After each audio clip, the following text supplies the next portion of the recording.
अंबर के उस पार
उड़ जा प्यारे वतन में, अंबर के उस पार नीले, अंबर के उस पार पंछी रे।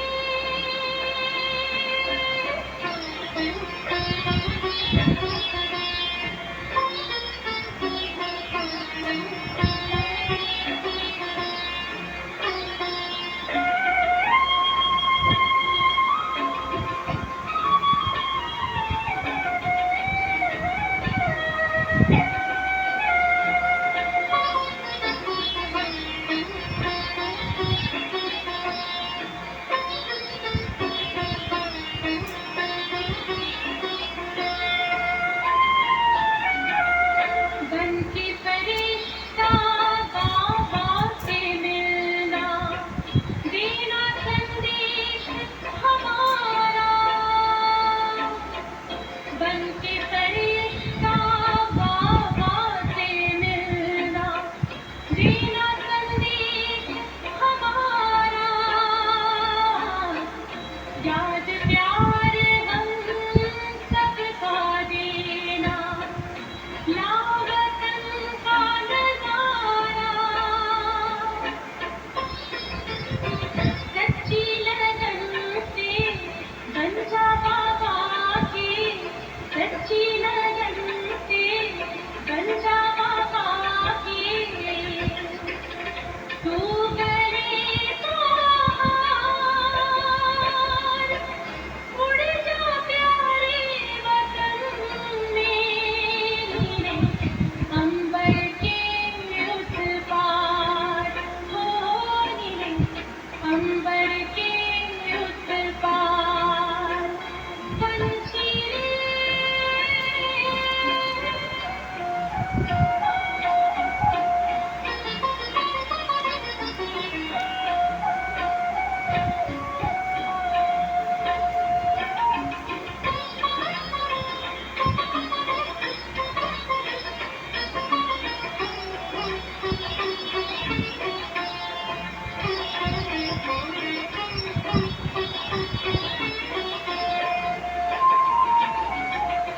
ओ बाबा तुम मात पिता हो, तुम ही हो जग की तारनहार।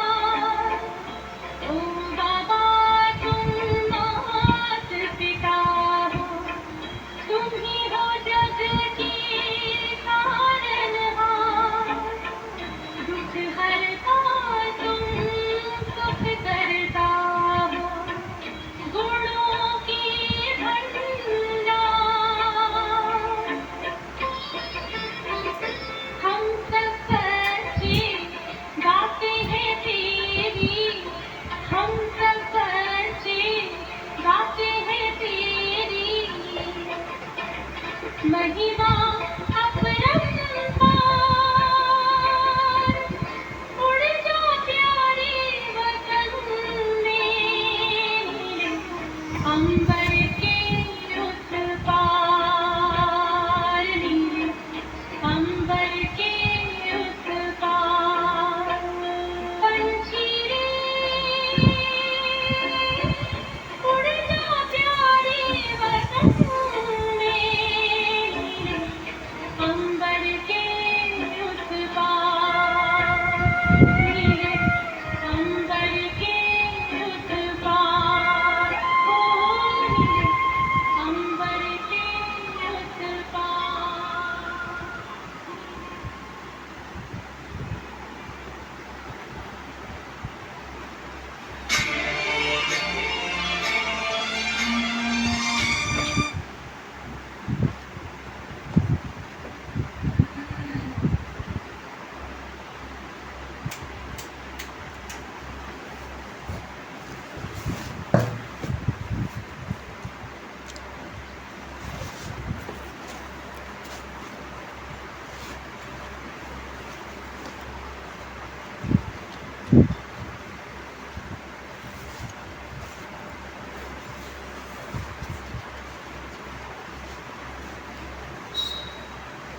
का बटन बंद नहीं था क्या? वैसे ऑन कैसे हो गया?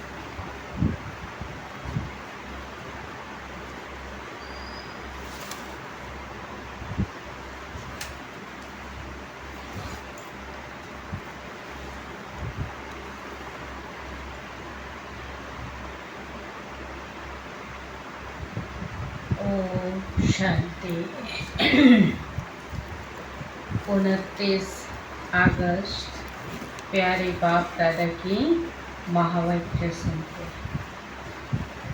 प्यारे बाबा को भोग भी स्वीकार कराया सतगुरुवार का। अब हम प्यारे बाप दादा के महावाक्य सुनते हैं। मीठे बच्चे, तुम यहाँ पढ़ाई पढ़ने के लिए आए हो। तुम्हें आँख बंद करने की दरकार नहीं। पढ़ाई आँखें खोल कर पढ़ी जाती है। मीठे बच्चे, तुम यहाँ पढ़ाई पढ़ने के लिए आए हो।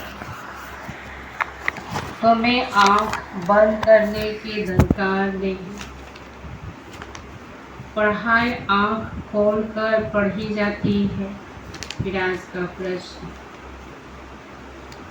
भक्ति मार्ग में कौन सी आदत भक्तों में होती है जो अब तुम बच्चों में नहीं होनी चाहिए? उत्तर प्यारे बाप दादा बताते हैं, भक्ति में किसी भी देवता की मूर्ति के आगे जाकर कुछ न कुछ मांगते रहते हैं। उन्हों में मांगने की ही आदत पड़ जाती है। भक्तों में मूर्ति के आगे जाके मांगने की ही आदत पड़ जाती है। लक्ष्मी जी के आगे जाएंगे तो धन दौलत मांगेंगे, लेकिन मिलता कुछ भी नहीं। अब तुम बच्चों में यह आदत नहीं है। तुम तो बाप के वर्षे के अधिकारी हो। तुम सच्चे सच्चे विचित्र बाप को देखते रहो। इसी में ही तुम्हारी सच्ची कमाई है। हम सच्चे विचित्र बाप को देखते हैं। देखते मतलब हम बाप को जानते हैं। प्यारे बाबा को हम जानते हैं और इसलिए बाबा को याद करते हैं। इसी याद में हमारी सच्ची कमाई है। ओम शांति। रूहानी बाप बेट रूहानी बच्चों को समझाते हैं। यह है पाठशाला, परंतु यहाँ कोई चित्र अर्थात देहधारी को नहीं देखना है। कौन मुरली सुना रहे हैं? क्योंकि साकार ब्रह्मा बाबा थे तो बच्चों को लगता था ब्रह्मा बाबा मुरली सुनाते हैं, तो साकार को चित्र को किसी को नहीं देखना। यहाँ देखते हुए बुद्धि उस तरफ जानी चाहिए जिसको कोई चित्र नहीं। स्कूल में बच्चों का अटेंशन हमेशा किसके तरफ होती है?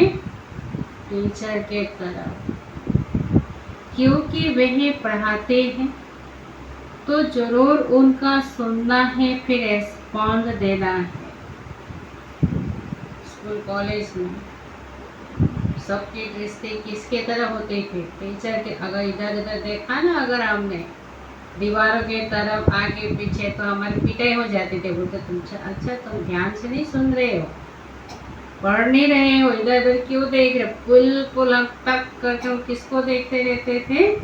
टीचर के तरफ, क्योंकि पढ़ाते हैं और हमें इसका रेस्पॉन्ड मतलब कोई अगर सवाल पूछे तो जवाब भी तो देना पड़ेगा ना।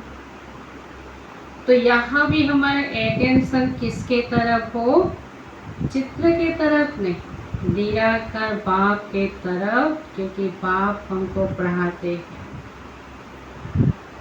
टीचर प्रश्न पूछेगा तो इशारा करेंगे ना। मैं बताता हूँ, इशारा टीचर अगर प्रश्न पूछेगा, जिसको आता है वो हाथ खड़ा, ऐसे करते हैं ना, हाथ खड़ा करके हम बताएंगे, सर हम बताएंगे, हमको आता है। तो ऐसे बाबा को इशारा करेंगे, बाबा मैं बताता हूँ। यहाँ है विचित्र स्कूल, क्योंकि विचित्र पढ़ाई है जिसका कोई चित्र नहीं है, तो पढ़ाई में आंखें खोलकर बैठना चाहिए ना। स्कूल में टीचर के सामने कभी आंखें बंद करके बैठते हैं क्या? आंखें बंद हो गए तो पिटाई हो जाएगी। स्कूल में लोग की पढ़ाई में आंखें बंद हो गए मतलब नींद आ गया। भक्ति मार्ग में हीरे हुए हैं। भक्ति की कितने हमें आदतें हैं द्वापर से। आंखें बंद कर माला जपना, भजन कीर्तन आदि जब भी करते हैं ना, आंखें बंद करके करते। भक्ति में ये आदत, ये हीरे हुए हैं। साधु लोग भी आंखें बंद करके बैठते हैं। वह तो स्त्री को देखते भी नहीं है। अगर स्त्री सामने बैठे हो तो देखते भी नहीं है कि कहाँ मन चलायमान ना हो जाए। परंतु आजकल जमाना है तमो प्रधान। अब तो सबकी बुद्धि इतनी तमो हो गई, इतना ज्ञानता में चले गए। बाप तो बच्चों को समझाते हैं, यहाँ तुम भले देखते हो शरीर को, परंतु बुद्धि उस विचित्र बाप को याद करने में रहती है। या तो फिर बाबा ने हमको पक्का करा दिया। भले सामने कोई भी हमको पढ़ा रहे हो, कोई देहधारी दीदी हो, बहन हो, भाई हो, मगर हम देह को नहीं देखते। हम किसको देखते? विचित्र बाप को, जो निराकार बाप हमको पढ़ाने आते हैं। ऐसा कोई साधु संत नहीं होगा जो शरीर को देखते याद उस विचित्र को करे। और सत्संगों में ऐसा कोई सिखा ही नहीं पाते कि साधु महात्मा को नहीं देखो, परमात्मा बाप को देखो। तुम जानते हो इस रथ में वह बाबा हमको पढ़ाते हैं, वह बोलते हैं, करते तो सब कुछ आत्मा ही है। शरीर तो कुछ भी नहीं करता। अब हमारी आत्मा पढ़ाई पढ़ती है, आत्मा सुनती है, शरीर तो कुछ भी नहीं करता। ये गर्मी की जो महसूस है, पंखा की हवा चाहिए, कौन महसूस कर रही है? आत्मा। आत्मा निकल जाए तो शरीर को तो जलते अग्नि में डाल देते, इसको कोई ताप का पता लगता है। तो सब कुछ कौन करती है? आत्मा। आत्मा सुनती है। आत्मा रूहानी ज्ञान व जिस्मानी ज्ञान सुनती सुनाती तो आत्मा ही है। स्कूल कॉलेज की पढ़ाई में आत्मा ही पढ़ती है, सुनती सुनाती है, ये आत्मा ही है। आत्मा जिस्मानी टीचर भी बनते हैं। तो शरीर निर्वाह के लिए जो पढ़ाते हैं उसको जिस्मानी टीचर कहा बाबा ने। शरीर द्वारा जिस्मानी पढ़ाई पढ़ते हैं, वह भी आत्मा ही पढ़ती है, पढ़ाती है। संस्कार अच्छे व बुरे आत्मा ही धारण करती है। शरीर तो राख हो जाता है, यह भी कोई मनुष्य नहीं जानते। उन्हों को देह अभिमान रहता है, मैं फलाना हूँ, मैं प्राइम मिनिस्टर हूँ। ऐसे नहीं कहें कि हम आत्मा ने यह प्राइम मिनिस्टर का शरीर लिया है। ज्ञान नहीं है ना, इसलिए मैं प्राइम मिनिस्टर हूँ, मैं प्रेसिडेंट हूँ। कभी नहीं कहेंगे मैं आत्मा इस शरीर के द्वारा प्राइम मिनिस्टर बना हूँ। यह भी तुम समझते हो, सब कुछ आत्मा ही करती है। आत्मा अविनाशी है। शरीर सिर्फ यहाँ पाठ बजाने के लिए मिला है। इसमें अगर आत्मा न होती तो शरीर कुछ कर ना सके। आत्मा शरीर से निकल जाती तो जैसे एक लोड पड़ा रहता है। आत्मा को इन आंखों से देख नहीं सकते क्योंकि वे अति सूक्ष्म से सूक्ष्म है। आत्मा को देख नहीं सकते आंखों से। तो बाप कहते हैं बुद्धि से बाप को याद करो। अब बाप कहते हैं कि जैसे आत्मा अति सूक्ष्म ऐसे मैं भी आत्मा, भले मैं परमात्मा हो तो मुझे भी आंखों से देख नहीं सकते। तो बुद्धि से बाप को याद करेंगे क्योंकि बाबा ने हमको तीसरा नेत्र दिया है ना, दिव्य बुद्धि दिया है बाप को जानने के लिए, देखने के लिए, समझने के लिए। तुमको भी बुद्धि में है, हमको शिव बाबा पढ़ाते हैं इनके द्वारा। यह भी सूक्ष्म समझने की बातें हैं। इसके लिए भी बुद्धि कितनी विशाल चाहिए। नहीं तो सामने वाला दिखाई देता है ना कि फलाना पढ़ाते हैं, फलाना भाई पढ़ाते हैं। ब्रह्मा बाबा को सामने देखते थे बच्चे कि बाबा पढ़ाते, शिव बाबा इनके द्वारा पढ़ाते हैं। यह भी समझने की बहुत भव्य बातें हैं, सूक्ष्म बातें हैं। कई तो अच्छी रीति समझते हैं, कई तो जरा भी नहीं समझते हैं। है भी सिर्फ एक बात, एक छोटी सी बात है कि परमात्मा बाप पढ़ाते इस बात को समझते नहीं। ये तो समझते क्योंकि सबको पता था कि दादा लेखराज को तो पहले ऐसा ज्ञान था ही नहीं। वो तो विष्णु का परम भक्त था, खुद ही गुरु के पीछे भागता रहता था, अनेक गुरु के पीछे। इनके पास पहले से ज्ञान होता तो फिर ये तो गुरु गुसाई में जाता ही नहीं, इतना धक्के खाते ने अमरनाथ की यात्रा पर जाते ही नहीं। तो कई तो समझते थे कि इनमें परमात्मा शिव बाबा आया हुआ है, वो हमको ज्ञान सागर, हमको ज्ञान देते। तो कई भी समझते नहीं थे। कुछ बुद्धि होता है ना ऐसा, संशय बुद्धि वाला। अलग माना बाप, बाप यानी बाबा। भगवान को भोले बाबा कहते ना, भोलेनाथ शिव बाबा को। तो अलग माना ही बाबा। सिर्फ एक बात को बाबा ने कहा समझना कि अलग बाप सिर्फ भगवान व ईश्वर कहने से वह बाप का संबंध नहीं रहता है।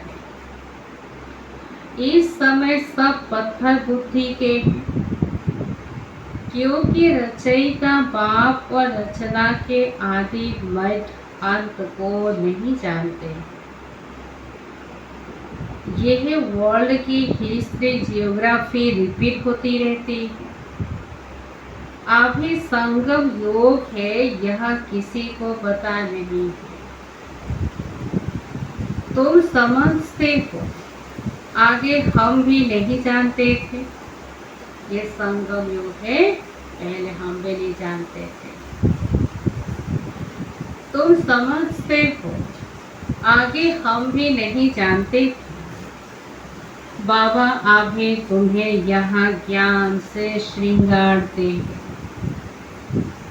फिर यहाँ से बाहर जाते हो तो माया धूल में लठेर ज्ञान श्रृंगार बिगाड़ देती है। तो कहानी सुनाते ना, कहावत तो नहीं सच है। कहते गधे को कितना भी नहला दो, मिट्टी देखेगा ना वहाँ ही लेटेगा, उसको अच्छा लगता है मिट्टी में बैठना, लेटना। तो हम भी जब यहाँ तो ज्ञान सुनते, बाबा कहते यहाँ तो सब हाँ जी बाबा, हाँ जी बाबा। अब बाहर गए तो माया हमको ज्ञान को भुला देते हैं, यानी हमारे श्रृंगार को एकदम बिगाड़ देते, धूल में लठेर देते हैं। बाप श्रृंगार तो करते हैं, परंतु अपना पुरुषार्थ भी करना चाहिए ना। बाबा तो यहाँ आपको कितना पाठ पक्का कराते, मतलब श्रृंगारते। या तो बाबा हमारे आत्माओं को श्रृंगारते और फिर बाहर गए तो माया फिर उसको लठेर देते हैं। कई बच्चे मुख से ऐसा बोलते हैं जैसे जंगली श्रृंगार, जैसे कि हुआ ही नहीं, सब भूल जाते हैं। लास्ट नंबर में जो स्टूडेंट बैठे रहते हैं उनकी पढ़ाई में इतने दिल नहीं लगते हैं। स्कूलों में भी ऐसा होता था ना, जिनको पढ़ाई में दिल नहीं लगते और वो एकदम लास्ट वाले बेंच में बैठेगा ताकि उसके ऊपर किसी का ध्यान न जाए।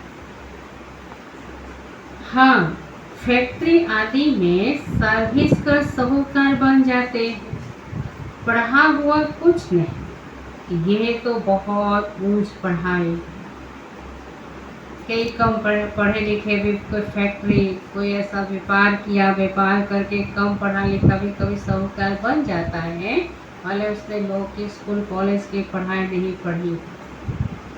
ऐसा नहीं कि पढ़ा लिखा साहूकार बन सकते, बाबा की तो बात अलग है लौकिक में, मगर यहाँ तो ऐसा पढ़ाई है, इस पढ़ाई तो बहुत ऊंच पढ़ाई है। पढ़ाई बगैर तो भविष्य पद मिल नहीं सकता है, तो बहुत रेयर होता है, बहुत कम है, लाखों में से कोई एक होता है पढ़ा लिखा भले नहीं है धन कमा लेता है। अधिकतर पढ़े लिखे व्यक्ति धन कमाते हैं, है ना।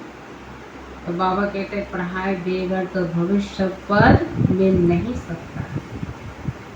यहाँ तुमको फैक्ट्री आदि में बैठकर कोई काम नहीं करना है जिससे धनवान बनना है। ये तो सब कुछ खलास होना है, साथ में चलेगी श्री अविनाशी कमाई। और बाबा के बच्चों को तो बाबा देखो समर्पित भाई बहन जो होते हैं उनको कोई फैक्ट्री में काम करने बाबा नहीं भेजते हैं। दाल रोटी बाबा खिलाता है, जो बाबा की सेवा करेगा बाबा जरूर खिलाएगा। आज जो गृहस्थ में रहते हैं उनको तो अपने परिवार संभालनी है ना, उनको तो फिर नौकरी धंधा आदि करनी पड़ेगी। तुमको मालूम है मनुष्य मरते तो खाली हाथ जाते, साथ में कुछ भी ले नहीं जाएंगे, तुम्हारे हाथ भर तो जाएंगे। इसको कहा जाता है सच्ची कमाई। सिकंदर आया था ना पूरा भारत के ऊपर, उसने पुरु के साथ कितने उसकी लड़ाई हो गई।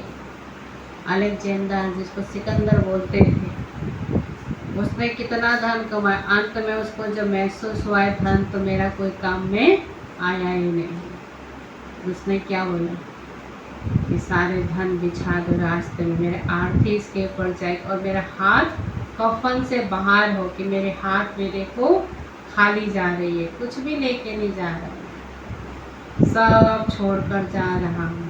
ग्रीक तक भी नहीं पहुँच पाया, आधे रास्ते उसको जहर दे के मार डाला था ना सेलुकस ने उसको क्योंकि पुरु को क्योंकि राज्य वापस कर दिया था ना अलेक्जेंडर ने। युद्ध में पुरु की महानता को देखकर उसने उसके आगे सिर झुका दिया, कहा कि ऐसा देश प्रेमी तो हम जीवन में नहीं देखा, हम भी ऐसा नहीं। वो तो सिर्फ धन कमाने आया था ना, देश के प्रति प्रेम होता तो देश में बैठ करके आराम से देश की सैनिकों की प्रजा की सेवा करता ना अलेक्जेंडर। वो तो पूरा एक के ऊपर आक्रमण किया, उसको जीत लिया, वहाँ से धन छीने वो के ऊपर गया। हमारे जो भारत के राजा थे, कहानी में है कि ऐतिहासिक कहानी, हमारे भारत के राजा कभी भी किसी के ऊपर जा कर के आक्रमण नहीं किए। ये हमारे आज तक भी इसका सच्चाई, आज भी हमारे भारत किसी के ऊपर आक्रमण नहीं करने जाते। भारत भूमि की ये महानता है।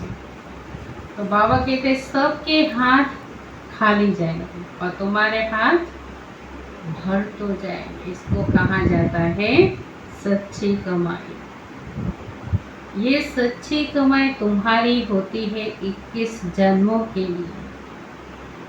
बेहद का बाप है सच्ची कमाई कराते। तुम बच्चे देखते हो एक चित्र को, परंतु याद करते हो विचित्र बाप को, क्योंकि तुम भी आत्मा हो तो आत्मा अपने बाप को ही देखती। हम आत्माओं से पढ़ते हैं आत्मा को और परमात्मा को तुम देखते नहीं हो, परंतु बुद्धि से जानते हो ना। ऐसे तो आंखों से हम देख नहीं सकते हैं, बुद्धि से जानते हो ना। हम आत्मा अविनाशी, ये शरीर विनाशी है। यह बात ही बल सामने तुम बच्चों को देखते हैं, परंतु बुद्धि में है कि आत्माओं को ही समझाते हैं। अभी बाप तुम बच्चों को जो सिखलाते हैं वे सच ही सच है, इसमें झूठ की रत्ती भी नहीं। सत बाप परमात्मा सत बाप, जब तक परमात्मा सत बाप है तो हमको सत्य ज्ञान देते, जो शुरू से अब तक जो ज्ञान देते आए तो उसमें कोई झूठ दिखाई दिया? जो परमात्मा ने कहा ऐसे ऐसे दुनिया से ऐसा समय आएगा, ऐसा खलास होगा, ऐसा युद्ध होगा, सब सच होता जा रहा है। तो ये पुरानी दुनिया भी खलास हो जाएगा, ये भी सत्य है।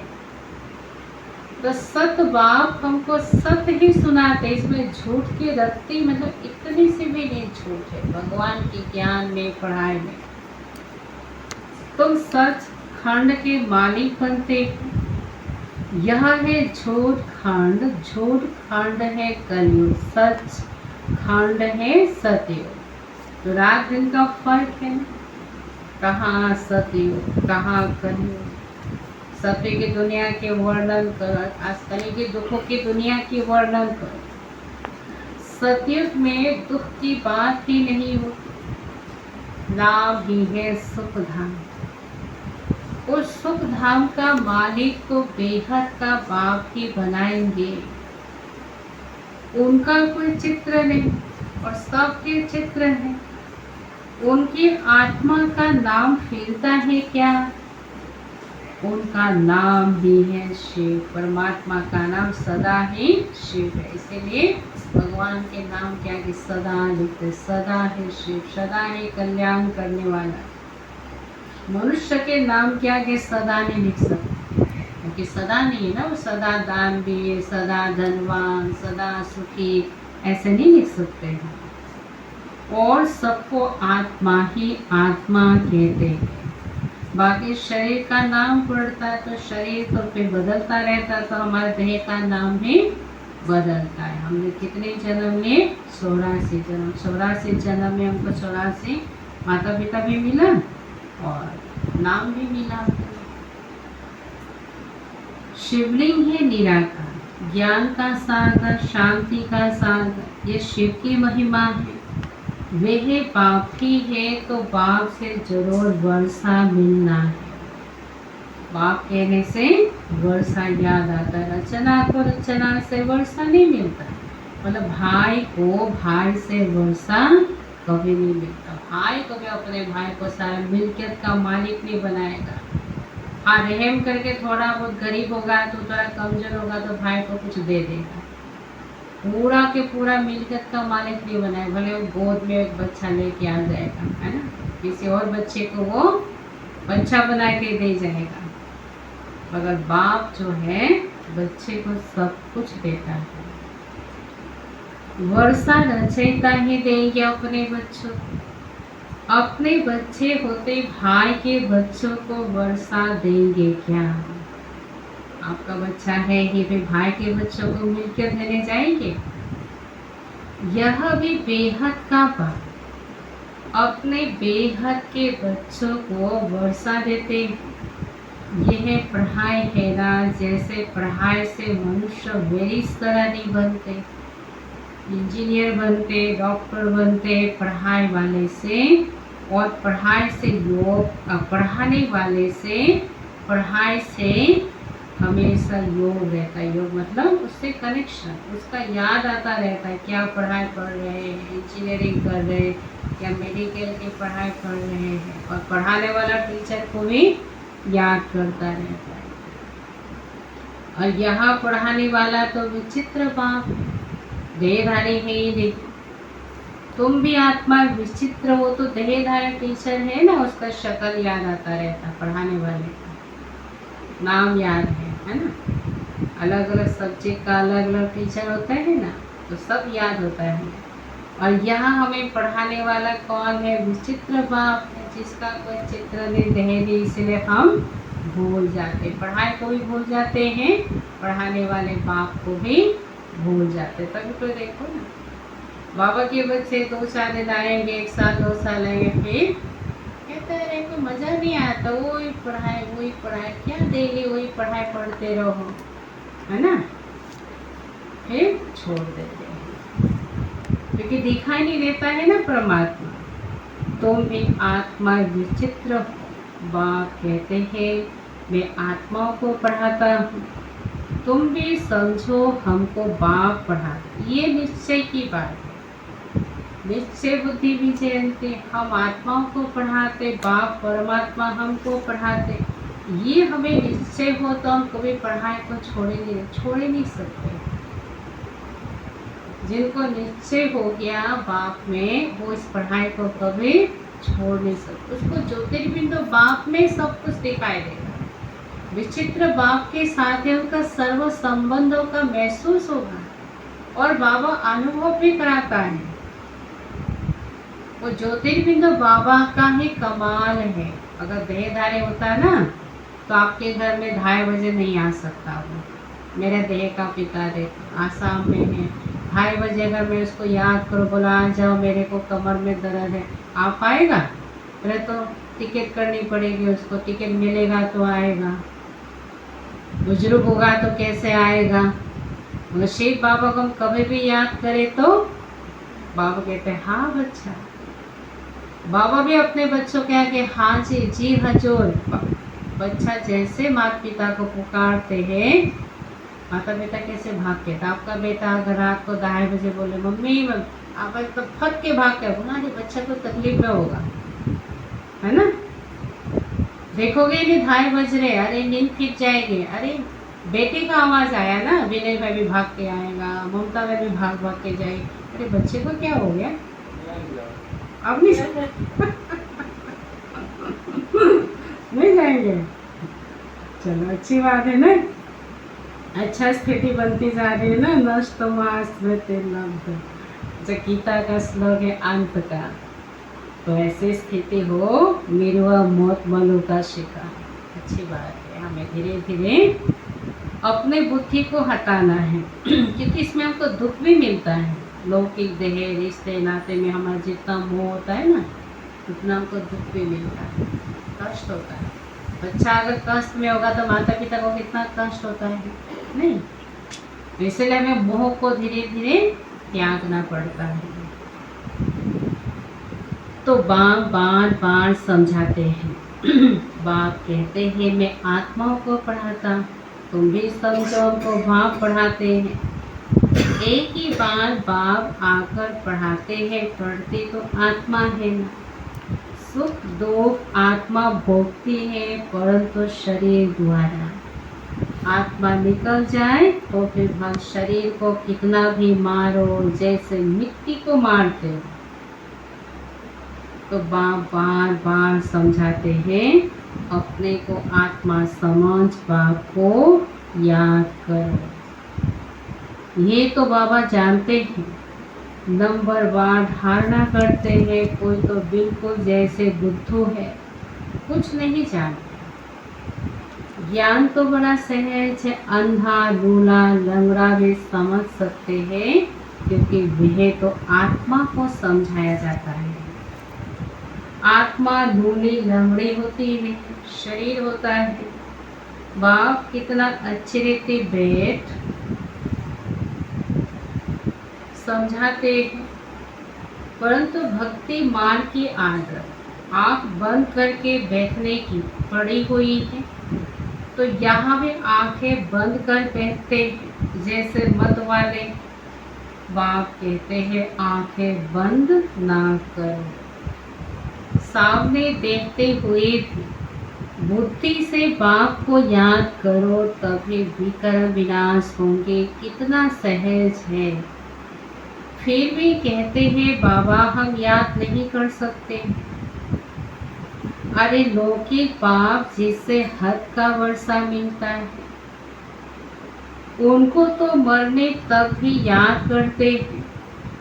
ये तो सब आत्माओं का बेहद का बाप है, उनको तुम याद नहीं कर सकते हो। बाबा पक्का कराते, अरे वो तो सभी आत्माओं का बेहद का बाप। क्या तुम उनको याद नहीं कर सकते हो? जिस बाप को बुलाते भी है वो गॉड फादर, गाइड मी, मुझे गाइड करो। वास्तव में ये कहना भी रॉन्ग है। बाप सिर्फ एक का तो गाइड नहीं है ना, वे तो बेहद का गाइड है। जब बाबा आते हैं तो सभी आत्माओं को गाइड करेगा। एक अर्जुन के लिए थोड़ी ना आया है, एक ब्रह्मा बाबा के लिए नहीं आए हैं। एक को थोड़े ही लिबरेट करेंगे, एक को छुड़ाएंगे क्या? बाप कहते हैं मैं सबकी आकर सदगति करता, सबका गति सद बना देता, सबका रास्ता मार्ग सत्य मार्ग बना देता, सद गाइड करता हूँ। मैं आया ही हूँ सबको शांति धाम भेज दे। या मांगने की दरकार नहीं, बेहद का बाप है ना, वे तो हद में आकर मी करते, मुझे सुख दो, मुझे सुख दो। भक्ति में तो हम सिर्फ कहते ना मेरे लिए, अपने मुझे सुख दो, मुझे सुख दो, मुझे धन दो, मुझे बच्चा दो। दूसरों के लिए कोई मांगा हमने कभी? अपने लिए। परमात्मा मुझे सुख दुख मिटा, हम पापी नीच है, आप रहम करो। बाप कहते हैं मैं बेहद की पुरानी सृष्टि को नया बनाने आया हूँ।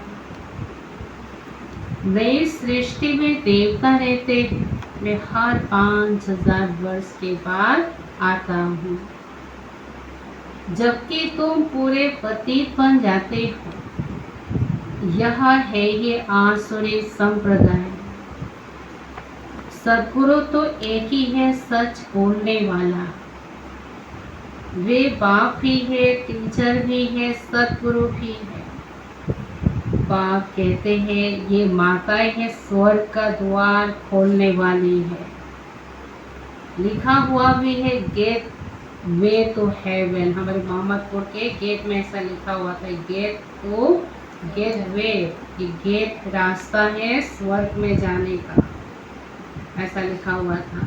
तो काफ़ी सारे लोग ना भ्रम में रहते थे, बाहर से देख के जाते थे, बोलते थे अंत समय में आएंगे, स्वर्ग में जब जाना होगा, जब मृत्यु का समय आएगा। ऐसे कई लोग आके आपको बोलते थे कि तुम 10 साल पहले ही सेशन देखते रहते, बोलते थे कि अरे जब समय आएगा ना तभी जाएंगे, अभी हमारा समय नहीं आया स्वर्ग में जाने का, मृत्यु का समय नहीं आया।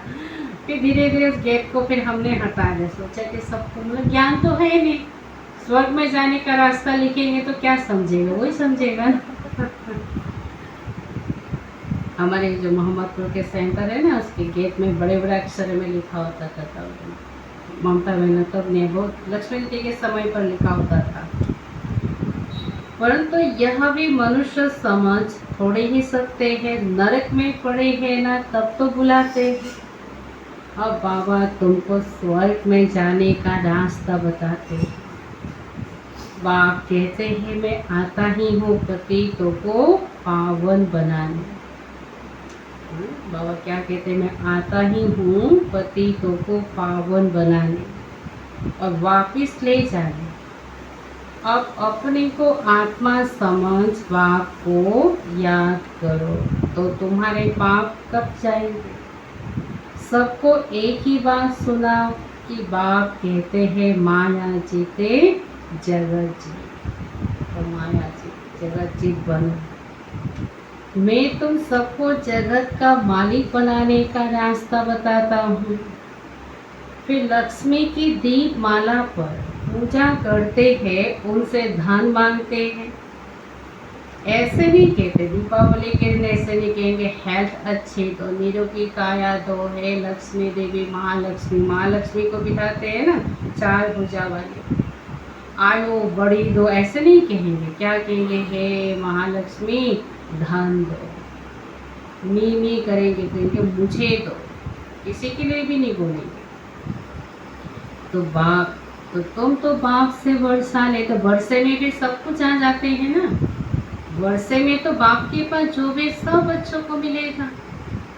आयु कितनी बड़ी हो जाती है। आगे हेल्थ वेल्थ हैप्पीनेस, हेल्थ भी हमको मिले, अनेक जन्म के निरोगी का वेल्थ धन भी, हैप्पीनेस, खुशी भी हमको देते बाबा अगले जन्म के। वे तो लक्ष्मी से सिर्फ ठीकरिया मांगते, ठीकरिया, स्थूल धन। वह भी मिलती थोड़ी ही है, अब पता ही नहीं है धन कहाँ से मिलेगा। वो मिट्टी की मूर्ति भले 4 भुजा वाली क्यों ना हो, दीपावली के दिन 4 भुजा वाली लक्ष्मी जी को दिखाते हैं ना। बाबा कहते हैं महालक्ष्मी कौन है, बाकी दिन तो 2 भुजा वाले लक्ष्मी को पूजते हैं। महालक्ष्मी 2 भुजा नारायण के, 2 भुजा लक्ष्मी के, क्योंकि हमारे भारत का रिवाज है ना।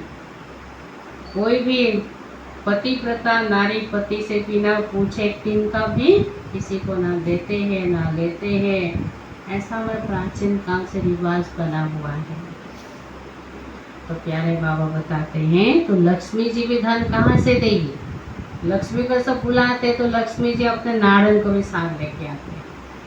और चलिए भक्ति में चित्रकार ने भी ऐसा मूर्ति बनाया, भले अज्ञानता से बनाया, मालूम नहीं उनको ज्ञान को, फिर उनको ऐसा कोई बुद्धि दे दिया जो 4 भुजा वाली लक्ष्मी का मूर्ति बना दिया। तो ये लक्ष्मी जी से तो सब ठीकरियाँ मांगते हैं। वह भी मिलती थोड़ी ही है, ये एक आदत पड़ गई है मांगने की। देवताओं के आगे जाएंगे ना तो भीख मांगने। यहाँ तो तुमको बाप से कुछ भी मांगना नहीं है। तुमको तो बाप कहते हैं माँ मेकम याद करने से मालिक बन जाएंगे, और सृष्टि चक्र को जानने से चक्रवर्ती राजा मतलब पूरे ड्रामा में चक्कर लगाने वाले, आदि से लेकर अंत तक, इसलिए चक्रवर्ती राजा उनको बोलते हैं। जिन राजाओं ने भारत में सभी राजाओं के ऊपर विजय प्राप्त किया, अशोक चक्रवर्ती, अशोक ने सारे भारत के राजाओं के ऊपर विजय प्राप्त किए थे, क्योंकि बहुत शक्तिशाली था ना। अगर बाबा कहते वो भी बाहुबल से जीता था तो सदा के लिए नहीं बन सके, फिर उसको भी अपना राजाएं त्यागना पड़ा। मगर यहाँ बाप को याद करने से विश्व का मालिक बन जाएंगे। सृष्टि चक्र को जानने से चक्रवर्ती राजा बन जाएंगे। देवी गुण भी धारण करनी है, इसमें कुछ बोलने की दरकार नहीं रहती, जबकि बाप से स्वर्ग का वर्षा मिलता है। ऐसे बाबा से कुछ मांगने की अलग से जरूरत है, धन दो, हेल्थ दो, खुशी दो, पर बाप को याद करेंगे तो बाप से सब कुछ मिलता है। अभी तो इनकी पूजा करेंगे क्या? तुम जानते हो हम खुद ही यहाँ बनते हैं। लक्ष्मी जी से धन मांगेंगे, गणेश जी को कहेंगे विघ्न विनाश अगाज विघ्न विनाश करो। हम तो खुद ही ये बनते हैं, हमारे सब यादगार है, हमारे पूर्वज हैं, हम खुद ही यह बनते हैं। फिर इन 5 तत्वों की क्या पूजा करेंगे? हमको विश्व की बादशाही मिलती है तो यह क्या करेंगे? अभी तो मंदिर आदि में भी नहीं जाएंगे, अगर जाते भी तो पूजा के लिए, पूजा करने के लिए नहीं। बात कहते हैं सब भक्ति मार्ग की सामग्री है। ज्ञान में तो है एक अक्षर माँ एकम, याद करो, बस याद से तुम्हारे सब पाप कट जाएंगे, सतो प्रधान बन जाएंगे। तुम्हें सर्वगुण संपन्न फिर बनना पड़े, यह भी समझते नहीं। पत्थर बुद्धियों से बाप को कितना माथा मारना पड़ता है, ये निश्चय होना चाहिए ना। यह बातें कोई भी साधु संत आदि बता न सके सिवाय एक बाप के।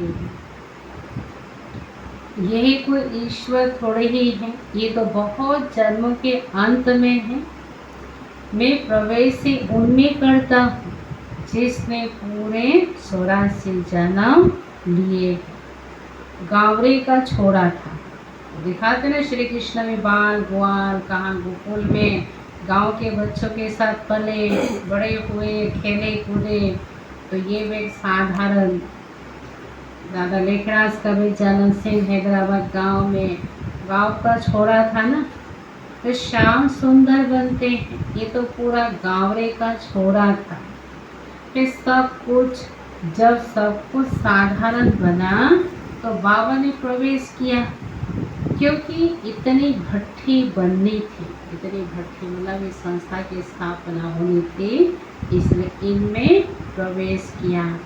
अब इन्हों को खिलाएंगे कौन, तो जरूर साधारण में चाहिए ना। ये सब समझने की बात है। ब्रह्मा बाबा बोले धन कमाए पर, अगर बचपन से इतना वो नहीं देखा था ना, साहूकार तो पहले भी थे, मगर जो बाबा ने हीरे का व्यापार करके कमाए हैं वो बचपन में उसके पास इतना नहीं था, क्योंकि पिता तो देखो 12-13 साल के आयु में देहांत हो गया, तो उसके पास पैसा कहाँ से आएगा बचपन में। चाचा की दुकान में बैठता था, बुआ उसको तरह अच्छा कहानी सुनाते थे, ऐसे करके अच्छे संस्कार पड़े थे। मगर जब उसको धन कमाया, धन कमाने के बाद भी बाबा के अंदर देहभान नहीं आया, अहंकार होता है ना जैसे, वो नहीं आया। बाबा हमेशा दान पुण्य करते थे, और आज भी बाबा क्या कहते हैं, दान पुण्य करो।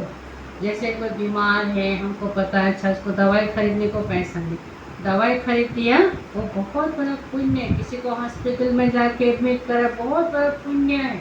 पता है ना उसको इतनी ज़रूरत है। हाँ, बाबा कहते उसमें फिर आपका कहाँ का आपका पाप, कहाँ का आपका बुद्धि भटकती रहेगी। मान लो किसी को आपने बिजनेस के लिए पैसा दिया, लाखों रुपए उधार में दे दिया, बिजनेस में उसको मुनाफा हुआ नहीं, वापस नहीं कर पाया, फिर आपको बुद्धि बार बार कहाँ जाएगा उस व्यक्ति में, भाई मैंने इसको लाख रुपया दिया, देखो वापस से नहीं कर रहा हूँ। योग के समय पर वही व्यक्ति याद आएगा, योग के लिए पैसा काम हमें नहीं करना है। जहाँ हमारी बुद्धि जाए, जिसके ऊपर आपको पूरा भरोसा नहीं है, मगर कोई दुखी इंसान को हमने मदद किया, किसी गरीब को खाना खिला दिया, किसी को हॉस्पिटल में एडमिट करा दे, ये पुण्य कर्म है। तो ब्रह्मा बाबा भी भले पैसा कमाए हैं, मगर बाबा को दान देने का बहुत शौक था। साधारण रीति से, गुप्त रीति से भी देता था। तो बाबा ने कहा नहीं तो इतने लोगों को कौन कौन खिलाएंगे। शुरू में 500 लोग हो गए, 350 कुमारें आगे घर छोड़कर, माताएं भाई होकर के 500 लोगों को खाना डेली खिलाना आसान है। तीनों टाइम चाय पानी दूध कपड़े, है ना। एक मेहमान आ जाए, एक मास पाल के देखो कितना खर्चा होता है। और बाबा ने इतने लोगों को खिलाया। तो बाबा की विशेषता को देख करके बचपन से परमात्मा ने हमें इसके तन में प्रवेश किया, क्योंकि इनके द्वारा ही पता था संस्था की स्थापना होनी है, और यही पाल सकते हैं। निमित्त तो होता है ना, निमित्त को बाबा परमात्मा जो जिम्मेवारी देते हैं ना, उसको देते जो संभाल सकते हैं।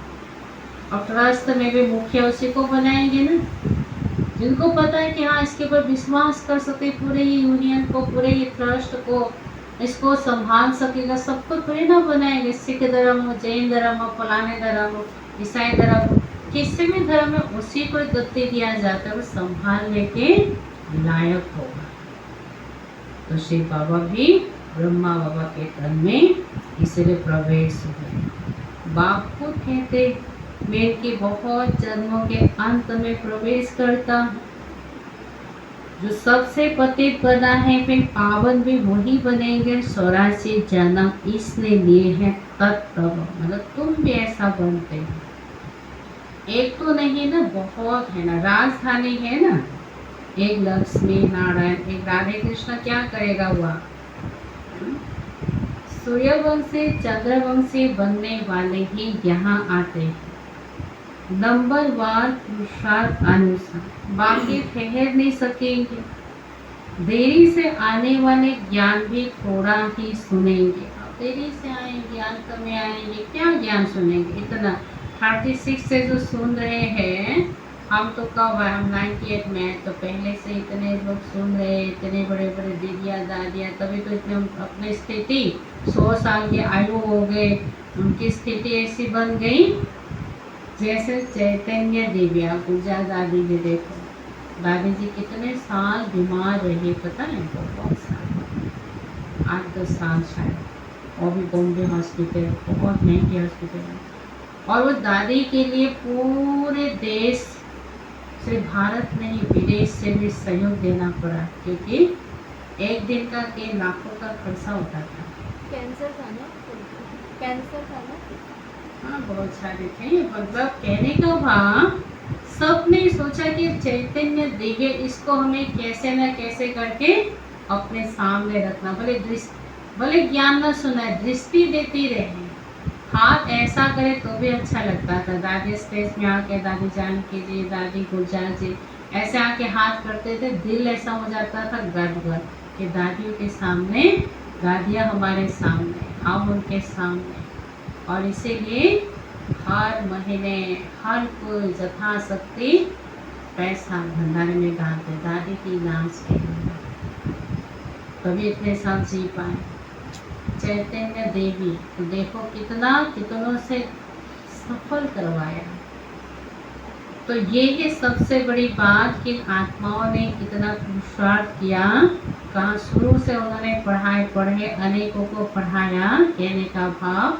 और जो अभी देरी से आएंगे, क्या पढ़ेंगे, क्या पढ़ाएंगे, है ना। अच्छा, मीठे मीठे सिक्के लगे बच्चों प्रति माता पिता बाप दादा का याद प्यार और गुड मॉर्निंग।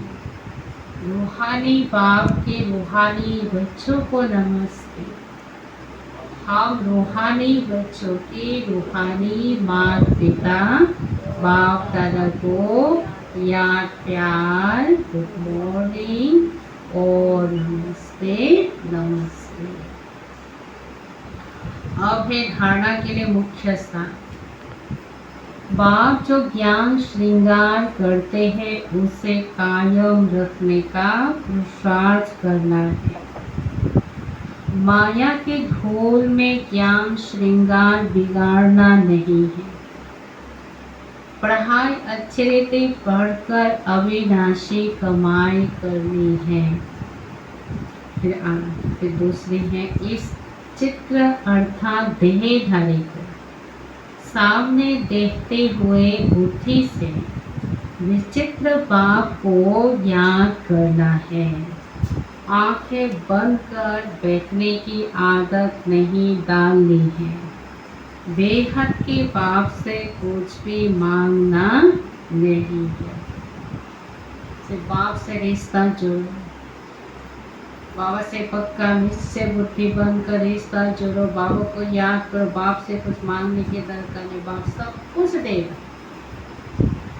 फिर है आज का वरदान, समय के महत्व को जान फर्स्ट, सो फर्स्ट। एक तो फास्ट तीव्र गति से फास्ट, और एक तो फर्स्ट यानी नंबर 1। समय के महत्व को जान फास्ट, सो फर्स्ट, नंबर 1 आने वाले तीव्र गति के पुरुषार्थी भाव विस्तार।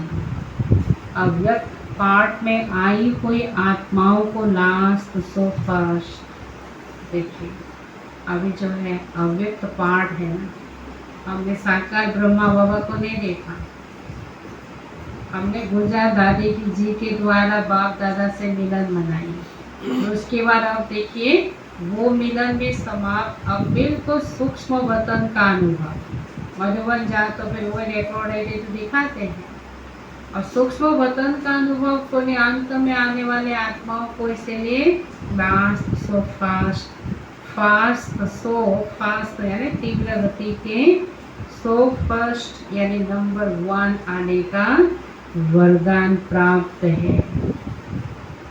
जैसे लोग सोचते थे ना गुलजार दादी जाने के बाद शायद मधुबन को नहीं आएगा, मगर उतने भीड़, उससे भी ज़्यादा भीड़ है मधुबन में। अभी भी वही सूक्ष्म मिलन मनाने के लिए बाबा के पास आते, क्योंकि बाबा का वरदान है।